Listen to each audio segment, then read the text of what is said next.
اس دفعہ اجتماع پہ ایک بہت عجیب کیفیت تھی، بہت عجیب کیفیت تھی. وہاں پہ سارے بیانات اور سب کچھ اور پورا ماحول کچھ اس طرح کا سا تھا جیسے سب الوداعی سا. اور یہ میرے دل پہ یہ چیز بہت بھاری گزر رہی تھی اور ہے. اور اس پہ ساری باتیں ایسی تھیں کہ شاید ہم پہچان نہیں سکتے، قدر نہیں کر سکے اس شخص کی جو کہ ہمارے درمیان موجود ہے، ہمارے اصلاح کے لیے، ہمارے بہتری کے لیے، ہمارے نجات کے لیے. بلکہ اس کے برعکس ہم اس سے زیادہ فتنے میں پڑ گئے اور ان چیزوں کو ڈھونڈنے میں پڑ گئے جو کہ شاید ایگزسٹ بھی نہیں کرتی. اور یہ ساری کشمکش چل رہی تھی چونکہ یہ عاجز حضرت کی خدمت میں ہوتا ہے، تو جتنے بھی ہیں لوگ خضر سے ملنے آ رہے ہوتے ہیں، اگر ان کی کوئی پرائیویٹ بات نہیں ہوتی تو اکثر میں ساتھ ہی ہوتا ہوں تو ان سے میری بھی ملاقات ہو جاتی ہے. تو صبح فجر کے وقت نماز کے بعد ایک بندہ ملنے آیا حضرت جی سے، تو ہم 4-5 لوگ بیٹھے ہوئے تھے. تو حضرت جی نے اس کو کہا کہ آپ ذرا ہمیں کہا کہ آپ ساتھ ہو جائیں، اور اس بندے کو کہا کہ جو آپ نے مجھے خط میں لکھ کے بتایا تھا وہ ان سب ساتھیوں کو بھی بتائیں. تو جو میں آپ کو بات بتانے لگا ہوں وہ میں نے فرسٹ ہینڈ جس بندے کی یہ بات ہے اس سے خود سنی ہے. تو اس میں اور کوئی بیچ میں لنک نہیں ہے، میں اپنی خود سنی دیکھی بات آپ لوگوں کو بتا رہا ہوں. اس بندے نے کہا کہ جی میں مولانا مکی رحمۃ اللہ علیہ جن کی پچھلے دنوں وفات ہوئی تھی ان کے ساتھ تعلق رکھتا تھا اور ان کا مجاز بھی تھا، ان کی طرف سے اجازت بھی تھی. لیکن جب ان کا انتقال ہوا تو مجھے بہت اس چیز کا احساس ہونا شروع ہوا کہ میں نے دوبارہ کسی کے ساتھ جڑنا ہے، کیونکہ مجھے فکر تھی اپنی اصلاح کی. تو میں نے اللہ سے بہت دعا کرنا شروع کی کہ اللہ مجھے کوئی بتائیں کہ میں اب کس کے ساتھ اپنا تعلق جوڑوں، کس کے ساتھ اپنا تعلق جوڑوں. تو کہتے ہیں کہ مجھے ایک دن خواب میں نبی پاک صلی اللہ علیہ وسلم کی زیارت ہوئی اور نبی پاک صلی اللہ علیہ وسلم نے فرمایا کہ میں نے ان سے پوچھا کہ جو ہمارے چاروں سلاسل ہیں ان میں سے سب سے زیادہ مجدد سلسلہ آج کے دور میں کون سا ہے. تو اس نبی پاک صلی اللہ علیہ وسلم نے ان کو بتایا کہ نقشبندی سلسلہ جو کہ مجدد الافسانی رحمۃ اللہ علیہ سے چلا آ رہا ہے وہ اس وقت کا سب سے زیادہ مجدد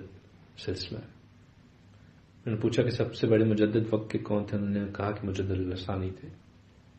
انہوں نے پھر پوچھا کہ اس وقت میں کون ہے، انہوں نے کہا کہ میرا بیٹا ذوالفقار. انہوں نے کہا کہ تم جاؤ ذوالفقار کے پاس اور اس کو کہنا کہ میں اس کو بہت بہت بہت کے اوپر بہت زیادہ ایمفسائز کرتے ہوئے سلام اور پیار بھیج رہا ہوں. انہوں نے کہا کہ اس کو یہ بھی کہنا کہ ہم جانتے ہیں کہ ان کے اوپر اس وقت مشکل وقت ہے، لیکن ان کو یہ تسلی دینا کہ جو یہ تمام چیزیں عارضی ہیں، کہ جو کچھ ہو رہا ہے یہ جلد ختم ہو جائے گا اور ہم سب ان کے ساتھ ہیں. اور ان کو یہ بھی کہنا کہ جب وہ ہمارے پاس آئیں گے تو ہم سب ان کا اس سے کئی زیادہ اکرام کریں گے، اتنا اکرام کریں گے کہ وہ سب تکلیفوں کو بھول جائیں گے. انہوں نے کہا کہ ان کو یہ کہنا کہ ان کی والدہ ام عائشہ رضی اللہ تعالیٰ عنہ بھی ان سے بہت خوش ہیں.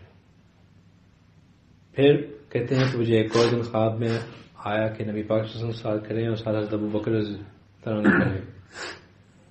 حضرت ابو بکر صدیق رضی اللہ عنہ نے فرمایا کہ تم جو ہے وہ ذوالفقار کے پاس جاؤ، تمہیں وہاں سے وہ سب کچھ مل جائے گا جو تم ڈھونڈ رہے ہو. اور ان کو کہنا کہ اور ذوالفقار کو جو کچھ ملا ہے وہ مجھ سے ڈائریکٹ مجھ سے ملا ہے، یعنی کہ حضرت ابوبکر صدیق رضی اللہ عنہ سے ملا. اور یہ کہنا کہ جس قدر محبت وہ اللہ سے کرتے ہیں، جس محبت سے وہ اللہ کا نام لیتے ہیں کہ ہمارا دل چاہتا ہے کہ ہم جس محبت سے وہ اللہ کا نام لے رہے ہوتے ہیں ان کے لبوں کو چوم لیں. ایک دو اور باتیں بھی کی جو مجھے اب یاد نہیں آ رہی.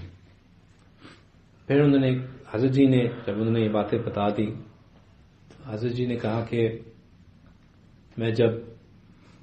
5ویں جماعت میں تھا تو مجھے ایک خواب آیا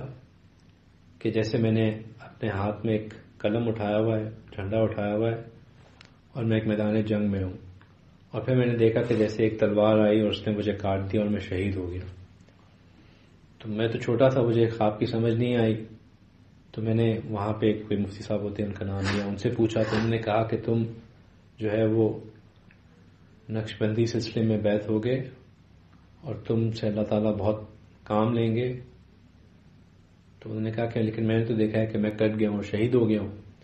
تو انہوں نے کہا کہ ہاں، اس کا مطلب یہ ہے کہ تمہیں اس سلسلے میں فنائیت نصیب ہوگی اور تم سے اللہ تعالیٰ، کٹنے کا مطلب یہ ہے کہ تمہیں فنائیت نصیب ہوگی، اللہ تعالیٰ تم سے بہت کام لیں گے۔ کہتے ہیں پھر ایک دفعہ میں شاید 8ویں 9ویں جماعت میں تھا، تو جماعت والے ان کے ایریا میں آئے، انہوں نے جس طرح جماعت والے کہتے ہیں کہ رات کون مسجد میں گزارے گا، تو کوئی ہاتھ نہیں اٹھا رہا تھا، تو حضرت جی نے ہاتھ اٹھا دیا کہ میں آپ کے ساتھ گزاروں گا۔ گھر جا کے والدہ سے اجازت لی تو والدہ نے کہا چلو اگر مسجد میں گزارنی ہے تو چلے جاؤ۔ مسجد چلے گئے، مسجد میں انہوں نے جا کے فیصلہ کیا کہ جی میں تو ساری رات نفل پڑھتے ہوئے گزاروں گا۔ تو سب جب سو گئے تو وہ کھڑے ہو گئے نفل پڑھنے کے لیے، نفل پڑھ رہے تھے تو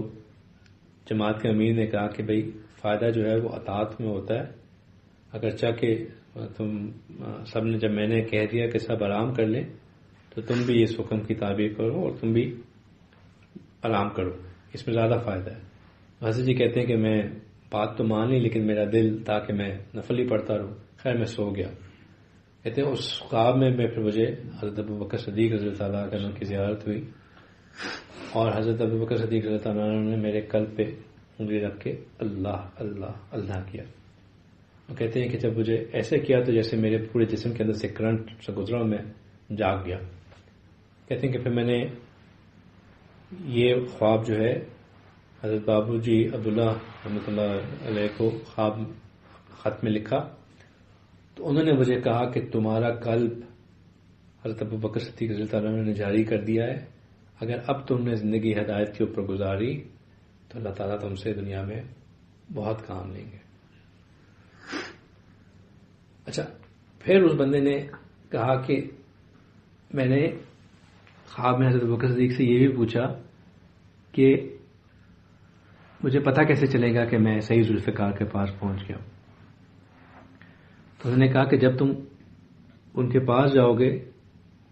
تو ابھی آپ اس کے صحن میں داخل ہی ہوئے ہوں گے تو آپ کو بلا لیا جائے گا۔ وہ بندہ کہتا ہے کہ جب میں صحن میں داخل ہوا مسجد کی تو مولانا ذیشان صاحب میرے پاس آ گئے کہ آپ کو حضرت جی بلا رہے ہیں۔ اب یہ ساری باتیں میں نے فرسٹ ہینڈ اس بندے سے سنی ہیں۔ باتیں بتانے کا مقصد یہ نہیں ہے کہ میں آپ لوگوں کو کوئی پروف دے سکوں، باتیں بتانے کا مقصد یہ ہے کہ ہم اپنے اوپر افسوس کر سکیں کہ ہم کس قدر کفران نعمت میں پڑے ہوئے، کہ اس وقت میں اللہ تعالیٰ نے ہمیں کس کے ساتھ جوڑا، اور اگر پھر بھی ہم اپنے آپ کو نہ بچا سکے، پھر بھی ہم اپنے آپ کو نہ بدل سکے، پھر بھی ہم اپنے آپ کے اندر تبدیلی نہ لا سکے، تو ہم سے بڑا شکی و بدبخت کون ہوگا؟